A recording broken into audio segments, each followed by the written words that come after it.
Assalamualaikum warahmatullahi wabarakatuh. Waalaikumsalam warahmatullahi Nahmadullahal jalla sana'uhu hamdas syakirin wa nu'minu bihi imanal mukminin wa nuqirru bi wahdaniyatihi iqraras shadiqin wa nashhadu an la ilaha illallah rabbul alamin wa nusalli wa nusallimu ala nabiyyina Muhammadin sayyidil mursalin wa ala alihi wa ashabihi thayyibin at-thahirin. Amma ba'du. Yang saya hormati bapak-bapak, ibu-ibu, mbak-mbak dan mas-mas, adik-adik yang sangat saya banggakan, alhamdulillah pada Sabtu pagi ini kita masih diberi kesempatan untuk melanjutkan Tholabul Ilmi surah Al-Isra, insyaallah ayat yang keempat, yang kelima, yang keenam, dan yang ketujuh sampai yang kedelapan. Mudah-mudahan selesai hari ini untuk melanjutkan pelajaran berikutnya, karena kemarin kita satu ayat sampai harus bertemu dua kali. Nah, ini kita usahakan 4 ayat bertemu satu kali untuk mempersingkat waktu, tapi kita memahami apa yang terkandung di dalam mukjizat. Quran itu mukjizat, sehingga selalu baru, dan hanya Al-Quran yang hanya memiliki karakter internasional. Kalau selain Al-Quran semuanya bersifat lokal, hanya Al-Quran yang internasional. Oleh karena itu kalau kita selesai ngaji fikih, selesai ngaji tasawuf, selesai ngaji nahwu shorof atau gramatika Arab, ini yang terbaik kita lanjutkan ke Al-Quran, sehingga kita akan tahu persis apa yang sedang terjadi hari ini. Tapi kalau kita hanya menggunakan kitab-kitab tertentu tanpa ke Al-Quran, kita sama dengan orang yang hidup di alam terowongan, berpikir hanya di lingkaran terowongan itu, sehingga lama-lama kehabisan cahaya, gelap, dan tidak melihat apa yang sedang terjadi. Oleh karena itu kita ke Al-Quran, masih di surah Al-Isra, ayat yang keempat, yang kelima, yang keenam, yang ketujuh, yang kedelapan. Ini kalau kita cermati, kalau kita pelajari, ini menerangkan tentang kejayaan sekaligus kehancuran kekuasaan Israel. Nah, ini kita ya butuh sejarah dunia nih, ya.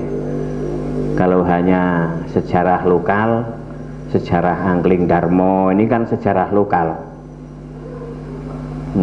Lebih lokal lagi sejarah Kiai Kolodete.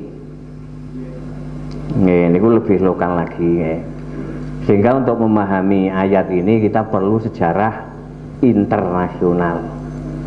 Karena memang Al-Quran bersifat internasional, sekaligus bukan hanya menerangkan atau informasi atau berita dari Allah tentang kejayaan dan kehancuran Israel, tapi sekaligus menerangkan tentang bangsa-bangsa lain yang sedang jaya dan nanti bikin kerusakan dan nantinya akan diambrukkan oleh Allah. Bukan hanya skop besar seperti bangsa-bangsa itu, tapi golongan-golongan juga seperti itu. Golongan yang tadinya jaya karena terlena dalam kejayaan, sehingga congkak, sombong, menindas, dan akhirnya Allah menolong bangsa yang ditindas sehingga bisa melawan sang penindas itu. Bukan hanya bangsa dan golongan, bahkan mungkin partai yang sering kita saksikan. Iya.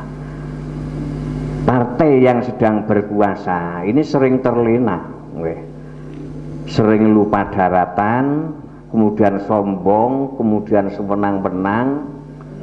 Lah inilah diambang kehancuran. Surat Al-Isra ayat yang keempat menggambarkan seperti itu.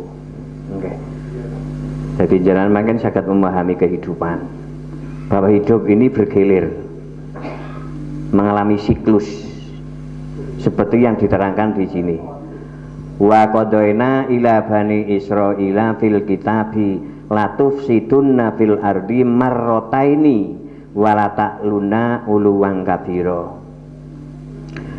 Wa qadaina lan netepaken sapa ingsun ning ketetapan sebagai berita niki, mboten ketetapan sebagai hukum paksaan niku mboten, tapi ketetapannya sebagai berita. Jadi Allah menetapkan berita tentang Israel belum terjadi, tapi nanti akan terjadi persis seperti yang ditetapkan Allah, seperti yang diprediksi Allah, seperti yang dijanjikan Allah. Niki maknane qadaina. Mila kula buka teng tafsir tradisional, tafsiripun Syekh Nawawi. Niki maknane qadaina niku ahbarna, ingsun ngabari. Berarti ketetapan ini bukan ketetapan yang bersifat memaksa, bahwa Israel dipaksa Allah harus merusak kehidupan. Tidak seperti itu. Karena di surah Al-A'raf 28 Allah berfirman, "Qul innallaha la ya'muru bil fahsya." Katakan Muhammad bahwa Allah tidak memerintahkan kepada hal-hal yang keji. Nah, sementara yang dilakukan Israel ini sangat keji di dalam merusak kehidupan, sehingga tidak mungkin kekejian Bani Israel memang ditetapkan oleh Allah sebagai ketetapan diktatoris. Itu bukan, karena Allah tidak memerintahkan kekejian. Lah berarti memang karakter orang Yahudi nantinya kan seperti itu. Lah inilah prediksi Allah yang pasti nanti terjadi sesuai dengan apa yang diprediksi. Wa qadaina ila bani Israila fil kitabi latufsidunna fil ard. Aku tetapkan sebagai berita, ketetapan ini sebagai berita. Aku tetapkan kepada Bani Israel, ketetapan itu tercatat di dalam kitab. Artinya kitab Taurat nih. Bahwa kamu orang Israel pasti akan berbuat kerusakan di bumi. Lah kalimat pasti ini diambil dari lam takkid dan nun taukid sakilah. Ini kalam khobar gaya bahasa sebuah berita. Kalau berita ini diikuti dengan kalimat takkid, berita ini tidak bisa diingkari, pasti terjadi ini. Latufsidunna fil ard. Wahai Bani Israel, sudah aku tetapkan berita ini di dalam Taurat bahwa kamu pasti akan berbuat kerusakan di bumi. Lah yang memunculkan makna pasti niki lam niki kalih nun taukid sakilah niki. Pasti kamu akan berbuat kerusakan di bumi. Sebagian ahli tafsir berpendapat bahwa bumi ini bumi Syam. Sekarang Palestina. Sekarang Palestina. Tapi kenyataan sekarang seluruh dunia ini dirusak oleh Israel. Maka Quran menggunakan fil ardi ini agar setiap saat Quran di mana-mana tepat. Inilah gaya bahasa Al-Quran. Sehingga semua negara, semua bangsa ini mengakui kebenaran Al-Quran. Tapi kalau ini langsung fisyam, latufsidunna fisyam. Lah ini Indonesia tidak rumangsa dirusak oleh Yahudi. Padahal wis pol rusake ini. Wahai orang Israel, kamu pasti akan bikin rusak di bumi 2 kali. Marotain, nggih. 2 kali ini bukan angka, nggih, bukan angka, tapi siklus. Jadi setiap zaman orang pasti mengalami Yahudi ini merusak 2 kali. Setiap zaman. Zaman salafus sholihin dulu ini menangi seperti itu. Kemudian zaman kejayaan Islam di wilayah Rusia seperti Bukhara, kemudian Khuzestan, kemudian Samarkand, As-Samarkandi, saat jaya-jayanya di sana kan banyak ulama yang muncul dari Samarkand, seperti Imam Abu Lais Nasr bin Ibrahim As-Samarkandi yang punya kitab akhlak diberi judul Tambihul Ghafilin. Ini saat raja-raja di sana sudah merusak kehidupan, Allah mengutus bangsa lain untuk menghancurkan bangsa-bangsa itu. Yang diutus Genghis Khan, mengubrak-abrik sampai masjid-masjid dijadikan kandang kuda. Dan ini pernah terjadi seperti itu. Nah, Israel juga seperti itu, akan merusak 2 kali di setiap zaman ini. Kalau era sebelum kita, marroh yang pertama niki sebelum terjadi perang dunia pertama niki, kalau generasi sebelum kita jauh. Ini untuk memberi makna marotain ini bukan angka tapi siklus. Siklus. Ini nanti diterangkan di sini. Wala ta'lunna uluwan kabiro. Bahkan wahai Israel, kamu bukan hanya pasti akan merusak bumi, akan bikin kekejian dan kerusakan di bumi, di planet bumi ini 2 kali, bukan hanya itu tok, tapi kamu akan berlaku sombong dengan kesombongan yang sangat besar. Wala ta'lunna uluwan kabiro. Nah, kesombongan Israel yang sangat besar bisa kita saksikan sekarang. Kita menyaksikan. Zaman-zaman sebelum kita juga menyaksikan. Sampai ke salafus sholihin menyaksikan kekejaman Israel itu. Sepanjang zaman seperti itu.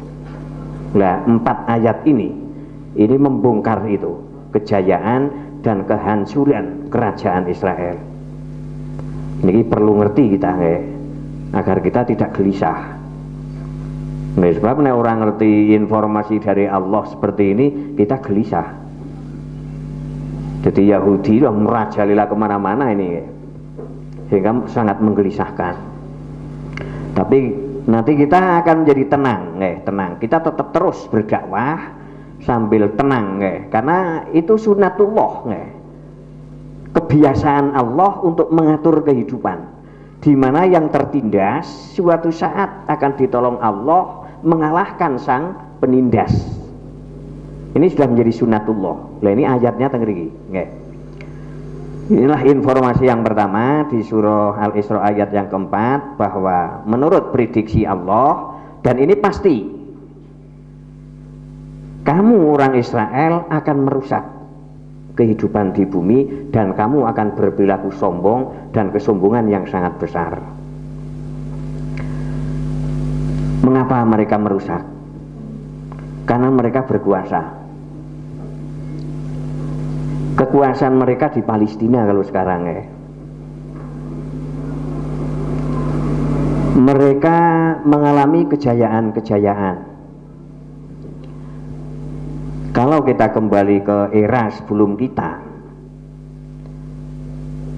jadi Bani Israel pernah menghancurkan kehidupan di dunia Arab, khususnya Islam. Dan sekarang masih, tapi sudah era kedua di zaman kita ini. Kemudian Bani Israel terus makin berjaya sehingga mereka sombong, okay? Sehingga dengan kekuasaan yang puncak dan kesombongan yang puncak mereka merusak kehidupan. Latufsiduna fil ardh. Mereka merusak dengan berbagai cara, okay? Ada yang mereka merusak dari sisi akhlak. Pemuda-pemuda Islam dirusak akidahnya, okay? Mereka merusak dengan kurikulum, okay, seperti di biologi Charles Darwin ini disuruh oleh Israel untuk menulis biologi yang merusak akidah Islam. Jadi dari semua sisi mereka merusak kehidupan.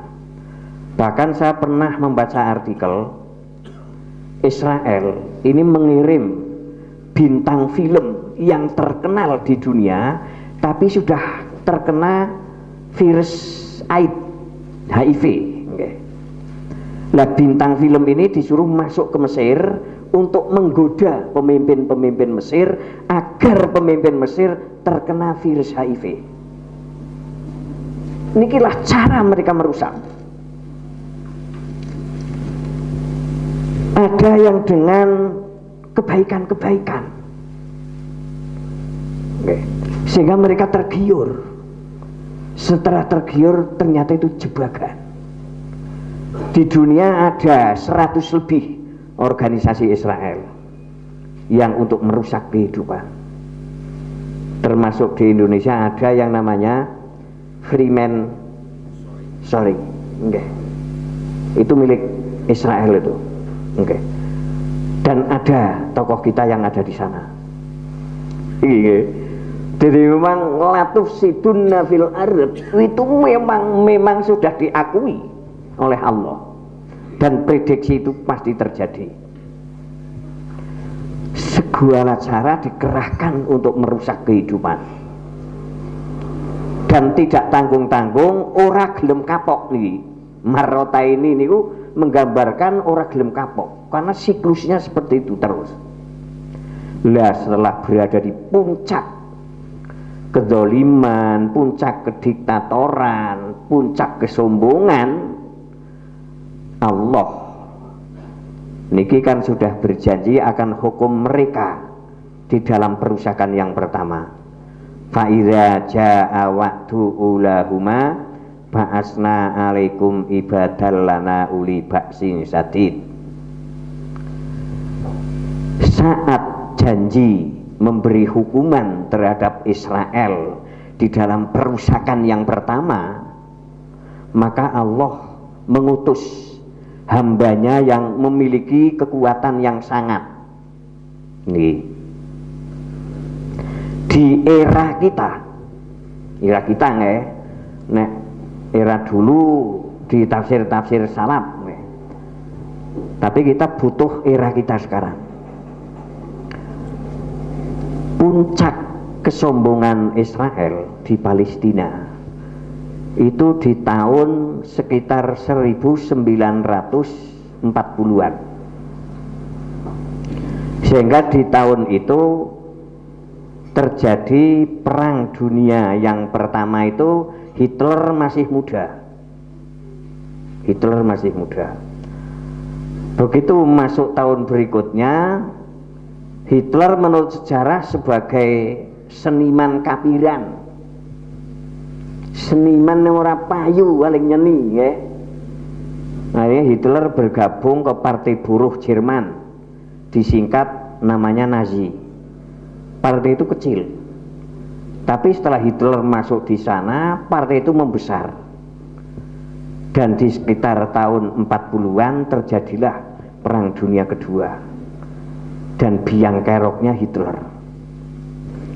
30 juta lebih manusia hidup sengsara dan terbunuh karena kekejaman Hitler.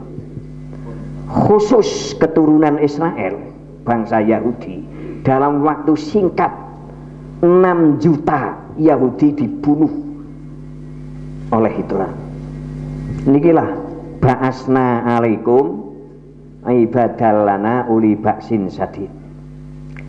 Sehingga Israel tidak bisa menguasai Palestina lagi, kembali ke orang Islam, karena Yahudi dibantai.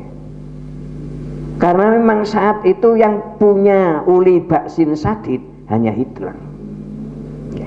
Sebetulnya umat Islam ada yang menunggu Imam Mahdi, dan juga ada yang menunggu Nabi Isa. Tapi ditunggu-tunggu, enggak kan? Enggak. Hanya sejarah mencatat yang membantai Yahudi itu malah Hitler, orang Jerman, tapi yang diberi kekuasaan oleh Allah uli baksin sadid. 6 juta Yahudi dalam waktu singkat dibunuh oleh Hitler, sehingga Israel tidak menguasai Palestina. Nikilah waktu ulahuma, janjinya Allah, prediksinya Allah, ketetapannya Allah bahwa merusak yang pertama, yaitu sombong di Palestina, berkuasa dari sana, merusak kehidupan dari sana. Dan Allah berjanji yang pertama ngutus hambanya yang punya kekuatan besar, tentaranya besar, teknologinya besar. Jerman kan lambang negara penemu, penemu kendaraan roda 2 sampai roda 2 yang berpuluh-puluh ini dari Jerman. Jadi teknologinya juga kuat, tentara juga kuat, senjatanya juga kuat. Yahudi bertekuk lutut niki di depan Hitler. Nikilah kejahatan yang pertama kali ini. Dari kejahatan yang kedua ini, marotain, siklus awal. Yahudi pernah merusak dari Palestina, menguasai Palestina. Semua negara-negara yang mayoritas Islam, khususnya di Arab, ini diporak-porandakan. Kemudian janji Allah yang pertama terwujud, terrealisasi, yaitu dengan munculnya hamba Allah, sebagian hamba Allah yang memiliki kekuatan besar, baik teknologi, tentara maupun strateginya. Ini Hitler itu sangat diakui itu. Bahkan ada pengamat yang memberi julukan terhadap Hitler, Hitler adalah spesialis pembunuh Yahudi, pembunuh bangsa Israel. Ini hancur. Tahun 40-an ini terjadi perang dunia kedua. Kemudian Israel ini menyadari atas kesalahan-kesalahannya, sehingga mereka menyadari, merubah keadaan mereka, kemudian mereformasi sistem-sistem mereka. Tahun 62 Israel menduduki Palestina, dan sampai sekarang tidak ada kekuatan atau belum ada kekuatan yang bisa mengusir mereka. Nikilah kerusakan yang kedua kalinya di era kita. Kita sedang menunggu bangsa yang kuat yang akan memporak-porandakan kerajaan Israel. Tetap masih ada umat Islam yang menunggu Imam Mahdi. Tetap masih ada umat Islam yang menunggu Nabi Isa. Dan juga ada menunggu orang genah sing ditunggu. Berus apa kan? Nikilah keadaan kita. Ini Israel sudah sangat leha-leha ini menguasai umat Islam dengan kejayaan ekonominya. Niki makin diterangkan di sini. Ini melanjutkan Al-Isra yang kelima. Bahkan uli baksin sadid, yang diterjemahkan oleh sebagian mufasir itu Hitler, itu bukan hanya menghantam pemimpin-pemimpin Israel, membunuh Yahudi-Yahudi yang berkuasa di seluruh dunia, terutama di Eropa, tapi mereka fajasu hilalat diyar. Tentara Hitler ini memasuki ke gang-gang kecil, ke kampung-kampung, merampas semua milik Israel dan menghancurkan semua sistem pemerintahan Israel. Sehingga memang betul-betul Yahudi ini mboten duwe kekuasaan sedikit pun dan bertekuk lutut di bawah Hitler tahun 40-an niku. Wa kana wa'dam maf'ula, dan janji ini pasti terlaksana dan sudah terlaksana. Waktu ulahuma, yaitu Israel dihancurkan perang dunia kedua oleh Hitler. Kemudian Israel menyadari kesalahannya. Israel menyadari bahwa sistemnya itu merusak kehidupan, sehingga Israel mereformasi keadaan-keadaan semuanya. Summa radatna lakumul karrota alaihim, summa radadana nuli mbalekaken sapa ingsun lakum maring sira Israel, sira Yahudi, al karrota ing siklus giliran, nggih, entes dihancurkan oleh Hitler. Mereka menyadari, mereka merombak sistem-sistemnya sehingga mereka kembali mengalami kejayaan. Sekarang sedang jaya Israel. Inilah ayatnya. Karena waktu itu Bani Israel menyadari kesalahannya, kemudian mereformasi hal-hal yang tidak baik menjadi lebih baik, sehingga Allah mengembalikan giliran menguasai mereka. Al-Karroh niki giliran. Ada yang menafsirkan Al-Qarrah niki ad-daulah. Kemudian aku kembalikan kekuasaan ke kamu untuk mengalahkan mereka. Mereka yang pernah menindas Israel. Niki Israel sadar, kemudian Allah mengembalikan kekuasaannya. Wa amdadnakum bi amwalin, wa amdatnakum lan nulungi sapa ingsun ing sira kabeh bi amwalin kelawan pira-pira bondo. Israel sekarang menguasai ekonomi dunia. Niki ayate. Allah membiarkan itu. Nikilah ayate. Bukan hanya ekonomi Eropa, bukan hanya ekonomi Amerika, Indonesia niku. Rupiah dikendalikan oleh dolar. Siapa di balik dolar? Amerika. Menurut Dr. Fatih Yakan, 11% Yahudi di Amerika, tapi mereka menguasai ekonomi dan politik Amerika. Privat milik siapa? Nikilah mereka mengeruk kekayaan di seluruh negara-negara yang mayoritas Islam. Tapi uang itu untuk menghancurkan Islam. Suatu saat Yahudi akan tumbang, karena inilah janji Allah yang kedua nanti di ayat berikutnya. Sekarang mereka sedang jaya.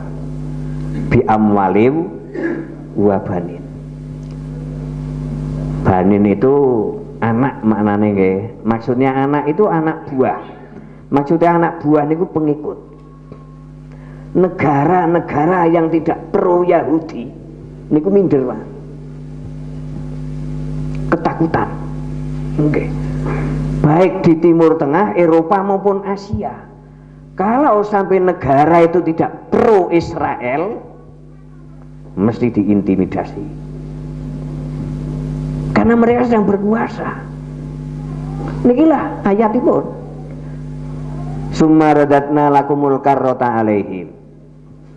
Pernah seluruh dunia membenci Yahudi, tapi sekarang semua dunia takut terhadap Israel. Bahkan ada di tengah-tengah kita seorang ulama besar yang dalam pidatonya dengan tenang, sebaiknya Indonesia menjalin hubungan dengan Israel. niki. Karena mereka ketakutan.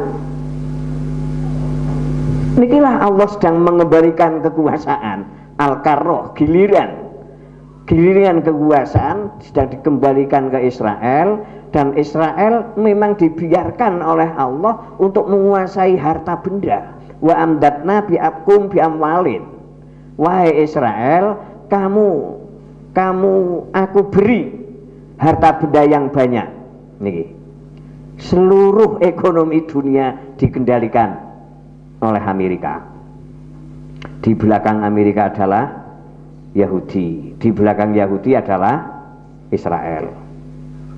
Bahkan menurut Dr. Fatiyakan, Israel adalah Amerika kecil, sementara Amerika adalah Israel besar. Itulah kenyataan. Wa amdadnakum bi amwalin wa banin. Anak-anak negeri, anak-anak bangsa manapun tunduk. Bahkan di Indonesia, Jil ini ya Islam yang diciptakan oleh mereka. Dan anak-anak Jil ini dianggap generasi Islam yang paling benar untuk mereka. Inilah yang harus kita hadapi. Kalau tidak ke Al-Quran, tidak cukup kita berislam hanya dengan Fathul Qorib, itu tidak cukup. Yakin itu. Oke. Milo nek jalan pun tamat Fathul Qorib ming Quran, makin melihat apa yang sedang terjadi. Nikilah contoh niki. Wajalnakum aksaro nafiro. Bukan hanya aku beri harta yang banyak, pengikut anak-anak negeri yang banyak, tapi golongan kamu menjadi golongan paling banyak. Niki, seluruh dunia mengakui keberadaan Yahudi.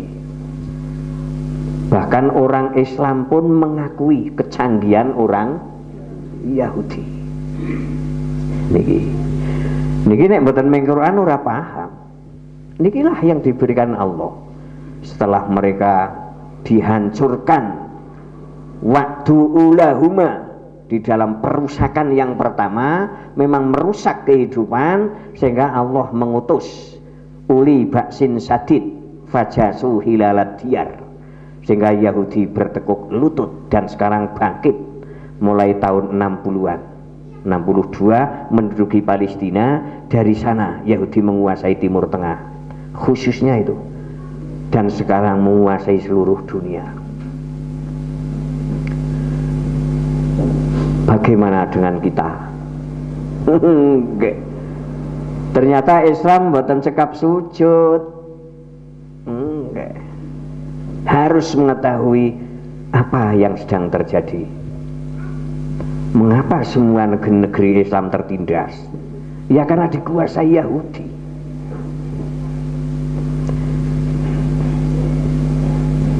Niku wonten buku khusus sing tentang Timur Tengah nggih. Judule Spring Arab nggih, Spring Arab. Arab Spring nggih. Wonten niku nggih.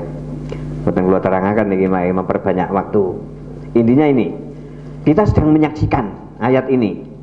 Allah sedang menggalikan kekuasaan. Ini prediksi ini sudah dikatakan Allah, difirmankan Allah 1400 tahun yang lalu. Oke. Ternyata prediksi itu kita menyaksikan. Dan kekuasaan ini dikembalikan ke mereka orang Israel setelah Israel bertekuk lutut nalika perang dunia kedua, dihancur leburkan oleh Hitler dan bangkit lagi karena mereka sadar, mereka mengadakan reformasi, sehingga Allah mengembalikan kekuasaan kepada mereka untuk mengalahkan penduduk dunia ini. Alaihim, dibantu dengan harta benda, menguasai ekonomi dunia. Dunia dikendalikan dengan dolar. Oke, di belakang dolar itu Amerika, di belakang Amerika itu Yahudi. Niki, bahkan semua bank dunia niki dikuasai mereka. Nikilah wa amdatnakum bi'am walin. Nggih. Ajeng pripun kita nggih. Kalau tidak punya Allah, tauhid kita tidak murni, kita akan gelisah. Dan pemimpin-pemimpin agama, bahkan para nabi, para rasul menghadapi seperti ini sering gelisah, tapi langsung dituruni ayat, kamu jangan gelisah. Karena kalau kamu gelisah memikirkan hal seperti ini, dakwah kamu menjadi gagal. Niki, mila nek ora ming Quran, ya sane dadi umat Islam jekutut, ndepipis nang pojokan karo dingkuk-kuk wong Yahudi nurut bae, malah njaluk dingkuk-engkuk. Niki, niku yakin niku. Boni, dadi waktu ulahuma, janji Allah untuk memberi hukuman terhadap Israel yang biadab, Israel yang latuf sidunna fil ard, yang bikin kehidupan itu rusak. Ini sudah terrealisasi era kita, yaitu dikalahkan oleh Hitler saat Perang Dunia Kedua. Hitler diberi julukan oleh sebagian pemikir bahwa Hitler adalah spesialis pembunuh Yahudi. Dalam waktu singkat Yahudi 6 juta dibunuh oleh Hitler. Bertekuk lutut, tapi sekarang bangkit. Mulai 62 Yahudi menduduki Palestina sampai sekarang. Bahkan umat Islam, ya apa maning dongakna wong peduli bae ora. Jedor Palestina porah. Ora nang kene. Niki. Inilah Islam yang sudah tercabik-cabik. Niki saudaranya dingkuk-engkuk niku ya malah tenang bae niku. Malah munilah kono nyong ora milu-milu. Ini kan menandakan agamanya itu sudah menyimpang nih, menjadi agama lokal, tidak seperti karakter Islam yang internasional, Quran yang internasional, Rasulullah yang internasional. Inilah pentingnya ming Quran, kali dikontrol ngangge wahyu supados agami kula lan panjenengan mengetahui apa yang sedang terjadi. Niki yang sedang direalisasikan Allah niki surat Isra ayat yang kelima nih. Mereka sedang diberi kekuasaan oleh Allah menguasai ekonomi dunia, dan anak-anak bangsa semuanya mendukung mereka. Oke. Bahkan orang kalau tidak mengikuti organisasi Yahudi niku terus diteror. Ya sangat mungkin ulama besar kita yang mengatakan sebaiknya kita menjalin hubungan dengan Zionis itu mungkin karena ditekan. Nggih. Dike ora gelem muni yang ngono. Dia, nggih. Nek memang terpaksa seperti itu, beliau diampun Allah. Al-Qur'annya seperti itu. Tapi kalau mengatakan itu karena tunduk terhadap kekafiran, niku makin teng akhirat menghadapi Allah niku. Nggih, Al-Qur'annya seperti itu. Monggo mbon niki tunggakan Mas. Terus Al-Isra yang ke-6 nih. In ahsantum li anfusikum wa in asatum falaha.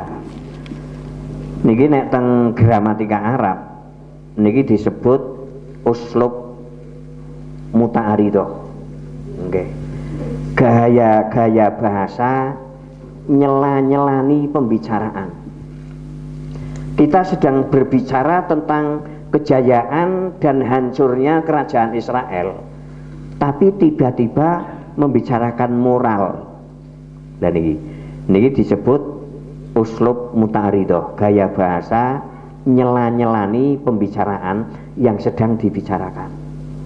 Lah oleh karena itu jenengan pikiran teng Israel lereni dingin. Nggih nek cara teng panggung sandiwara kehidupan itu layar tentang Israel tutup nggih. Itulah metode gaya bahasa Al-Qur'an. Jadi membicarakan tentang kekuasaan dan kerajaan, politik niku panas lah. Mila leren riyin iki teng mriki. Jenengan tak manakan bergigit apa ini? Panas, nggih. Lah men ora panas, kita membicarakan undang-undang moral nih. Nggih, tume niku tesih dengan Ismail nih. Tapi bisa tum ke kita. Nggih, bisa tum ke kita. Karena yang sedang ngaji kita. In ahsantum li anfusikum. In ahsantum lamun berbuat baik sapa sira. Ahsantum mongko berbuat baik sapa sira li anfusikum maring awak ira dhewe. Kalau kamu berbuat baik, sebetulnya kebaikan yang panjenengan perbuat akan kembali kepada panjenengan. Niki undang-undang Allah. Berarti perilaku, sikap, akhlak ini akan menjadi milik kita.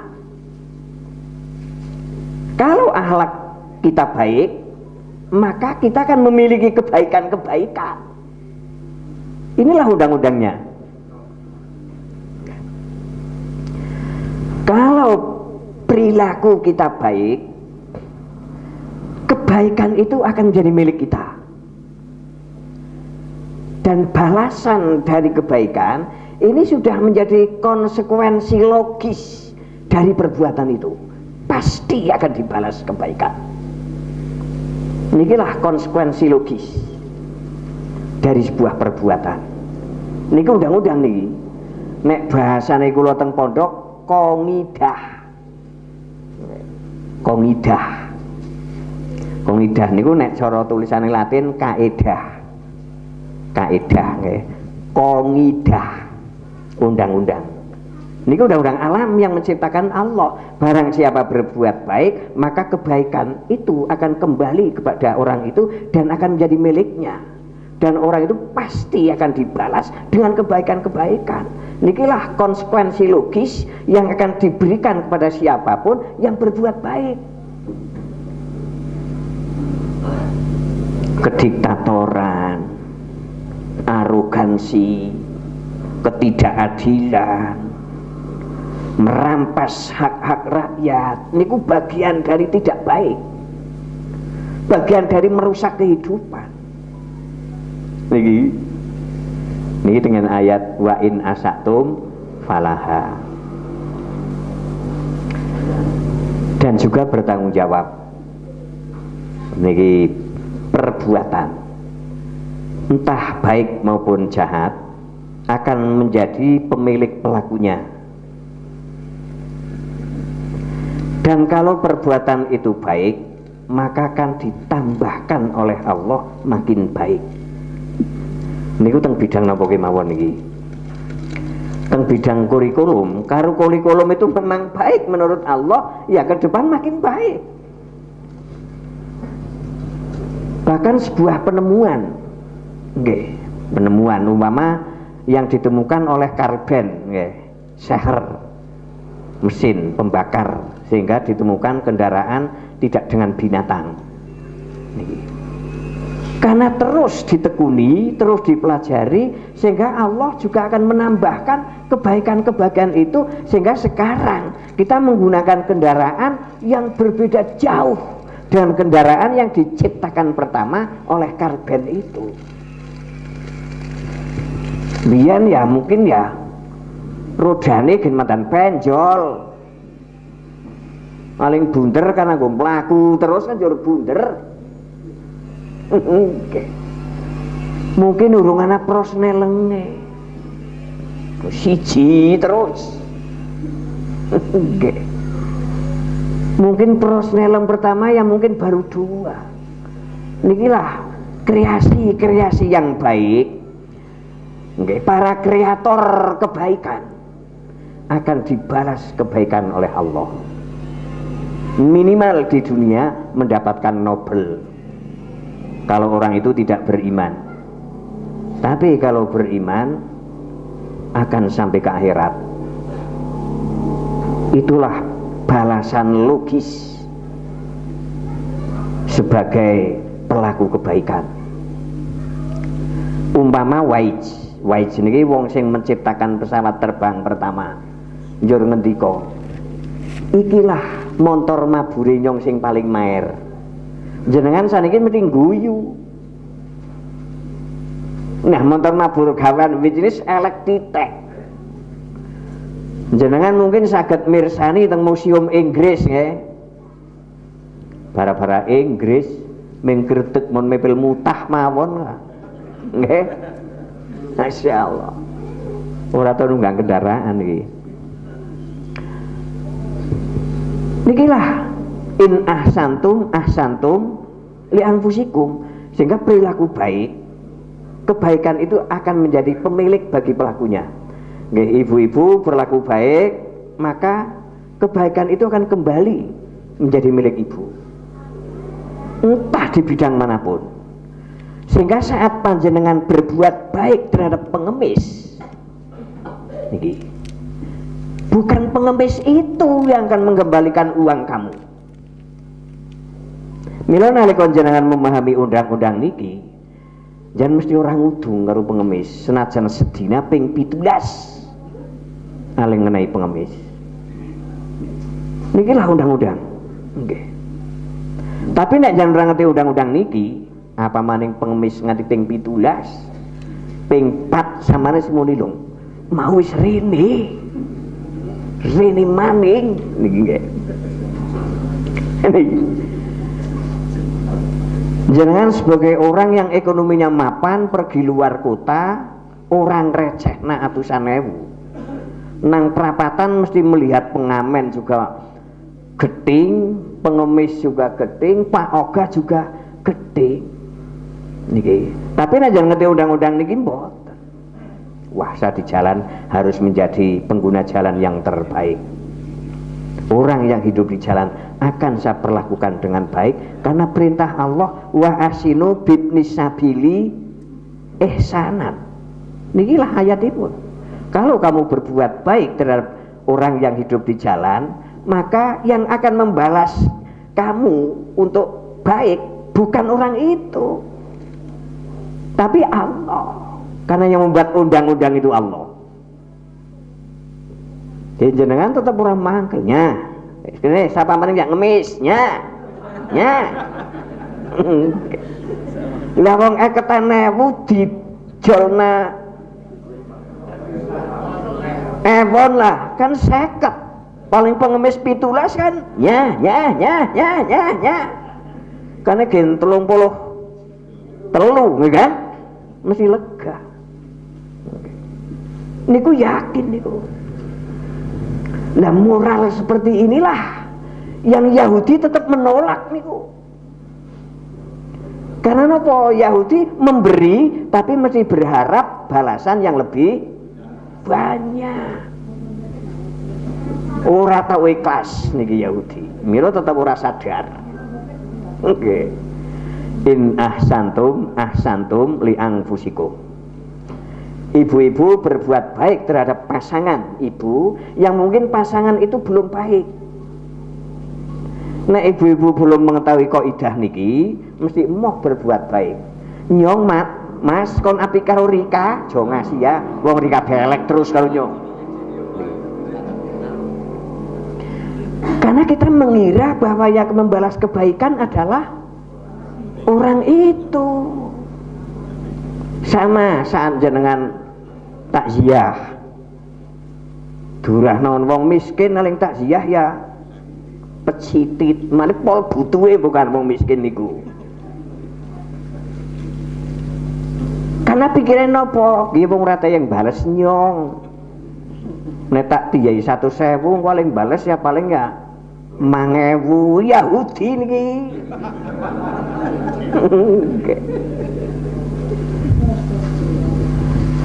Masya Allah, nikilah metode Al-Quran seperti ini. Saat kita tegang menghadapi kekuasaan, politik, ekonomi dan tegang, nah terus leren membicarakan tentang moral. Oh, jebul memang moral kita belum sampai ke sana. Nah, inilah yang perlu kita tingkatkan. Bapak-bapak yang nuwun sewu punya pasangan ibu yang belum baik, tetaplah berbuat baik. Karena yang akan membalas kebaikan bukan ibu, bukan pasangan jenengan, tapi Gusti Allah. Inilah konsekuensi logis bagi balasan pelaku kebaikan. Wong mesti seneng niki. Wis nuwun sewu niki Bu nggih. Umpama wonten bapak-bapak sing ibu-ibu dereng baik, wis arep mangkat nyambut gawe ngejer mie dewek nggih. Nah bojone Jo nyombok dijerna mie rana ngejer dewek niki malah nggereng niki nek ora tau ngaji kok ngidah kados niki tekan kantor nang utek isine bojo sing elek. Jadi nyambut gawe-gawean ya mesti elek, ketemu kanca reine ya rei elek. Tapi nek empun ngaji niki, barang ora gelem ngejerna ya pira abote ngejer dewek. Niat ngapiki karo bojo sing lagi elek. Niki mesti bahagia niku. Ibu nggih kados niku. Umpama duwe pasangan sing cangkeme kaya radio bodol. Ora setel wae wis. Nyemberet terus. Tetep gawekna teh, tetep gawekna kopi. Allah yang akan membalas. Niki kok ngidahi niki. Bahwa kebaikan akan kembali kepada pemilik kebaikan itu, dan yang akan mengembalikan kebaikan itu bukan orang yang diperlakukan baik itu. Milo Allah melarang wala tamnun taksir. Kamu jangan suka memberi dengan harapan balasan yang lebih banyak. Kondangan mesti tulisi.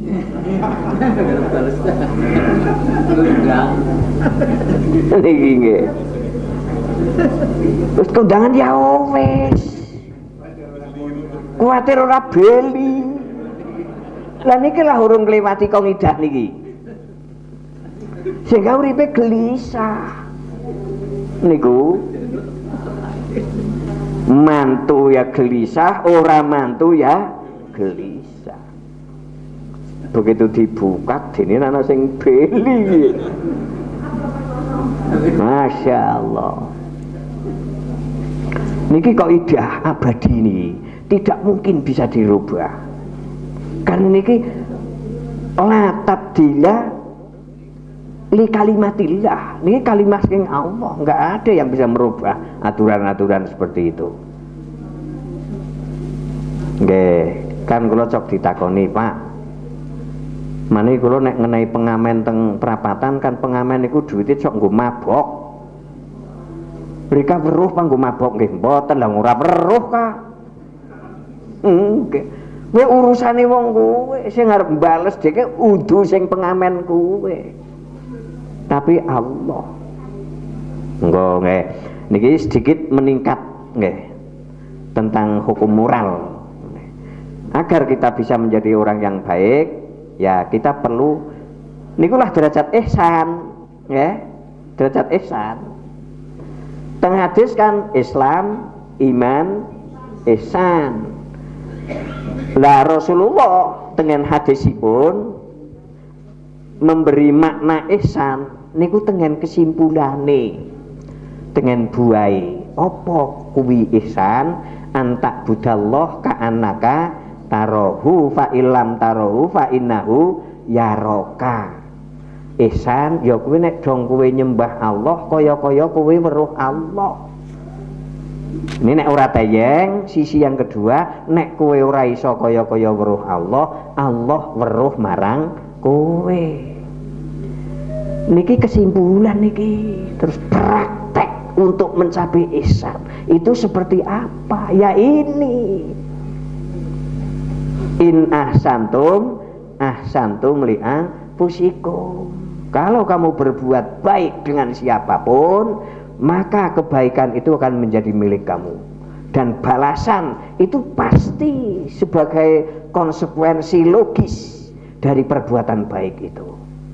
Tong hadis-hadis pirang-pirang sing ngenai banyu wantah dateng gawon anjing niku wong wadon nakal.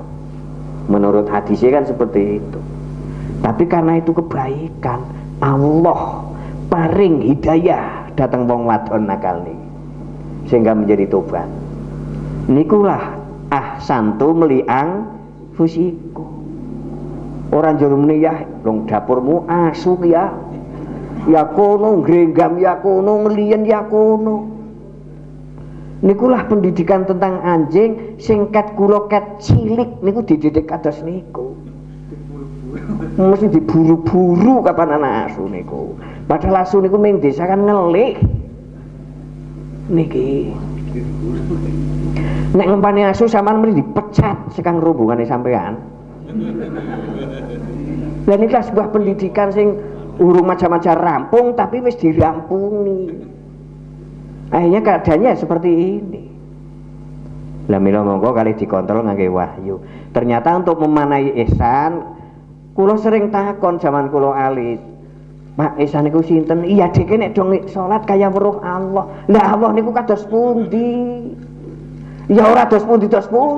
Lah pripun kula ajeng kaya weruh? Kula niku terus dicap goceh terus niku. Niki. Tapi saya menemukan jawabannya di Al-Quran semua. Ternyata yang dingendikake Rasul itu sebuah kesimpulan. Nek cara nandure niku woe wong sing nandur mer ahsan nanti akan memiliki pikiran merasa dilihat Allah. Sholat ya akhirnya lagi dibiji karo Allah, ruku yang merasa akhirnya lagi dimakna Allah, nang pasar lagi ngeduli ya kayak Allah perisa karunya, sehingga timbangan tetap siji. Ora kayak zaman kulo alit broker kota ming desa tuku kopi tuku jagung niku terempolongi loro Pak. Kulo weruh niki nek dong tuku nangon wong desa nganggo terempolong sing menjotomi ngisor niki tangane karo nyawing getreki. Tapi mangke nek dong adol genti terempolong sing menjotomi dhuwur niki mbiyen nyunyah niki sing dodol kados niku. Nyah dene terempolonge loro, kowe meneng wae, kowe gen cilik ora ngerti urusan. Nikilah nalika tidak merasa dilihat Allah niki nggih tenang mawon niki.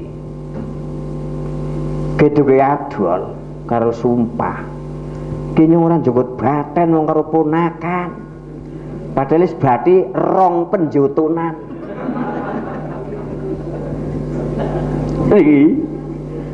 Tapi kalau hidup ini merasa dimatke Allah karena Allah melihat kita, tidak akan terjadi sistem ekonomi yang curang seperti itu dan kecurangan-kecurangan yang lain. Nikilah buah dari ihsan. Niki